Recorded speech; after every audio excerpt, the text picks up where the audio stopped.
ಭ್ರಷ್ಟಾಚಾರದ ಆರೋಪದಡಿ ಜಿಲ್ಲಾ ನಗರಾಭಿವೃದ್ಧಿ ಕೋಶದ ಸಹಾಯಕ ಕಾರ್ಯನಿರ್ವಾಹಕ ಅಭಿಯಂತರು ಎಇಇ ಅಜಯ್ ಸಿಂಹ ರಜಪೂತ್ ಅವರ ಮನೆಯ ಮೇಲೆ ಮಂಗಳವಾರ ಲೋಕಾಯುಕ್ತ ಅಧಿಕಾರಿಗಳು ಏಕಾಏಕಿ ದಾಳಿ ನಡೆಸಿದ್ದಾರೆ.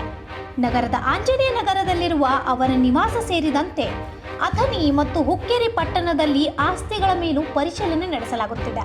ದಾಳಿಯ ವೇಳೆ 1 ಕೆಜಿಗೂ ಅಧಿಕ ಚಿನ್ನಾಭರಣ ಪತ್ತೆಯಾಗಿದ್ದು, ಬ್ಯಾಂಕ್ ಖಾತೆಗಳಲ್ಲಿ ಸುಮಾರು 2 ಕೋಟಿ ರೂಪಾಯಿ ಠೇವಣಿ ಇರುವುದು ಬೆಳಕಿಗೆ ಬಂದಿದೆ. ಇದೇ ವೇಳೆ ಬೆಳಗಾವಿ ನಗರದಲ್ಲಿ ಅಕ್ಕಪಕ್ಕದಲ್ಲಿರುವ 3 ಮನೆಗಳನ್ನು ಹೊಂದಿರುವ ಅಧಿಕಾರಿಯ ಆಸ್ತಿ ಪ್ರಮಾಣದ ಬಗ್ಗೆ ಅನುಮಾನ ಹುಟ್ಟಿಸಿದೆ. ಅಕ್ರಮ ಆಸ್ತಿ ಹೊಂದಿರುವ ಆರೋಪದಡಿ ಲೋಕಾಯುಕ್ತ ಅಧಿಕಾರಿಗಳು ಈ ದಾಳಿ ನಡೆಸಿದ್ದು, ಡಿವೈಎಸ್ಪಿ ಪಾಟೀಲ್ ಮತ್ತು ಭರತ್ ರೆಡ್ಡಿ ಅವರ ನೇತೃತ್ವದಲ್ಲಿ ಕಾರ್ಯಾಚರಣೆ ಮುಂದುವರೆದಿದೆ.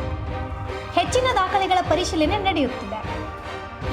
ಇನ್ನೂ ಅಪ್ಡೇಟ್ಗಳಿಗಾಗಿ ಫಾಲೋ ಮಾಡಿ ವಾಯ್ಸ್ ಆಫ್ ವೇಣು.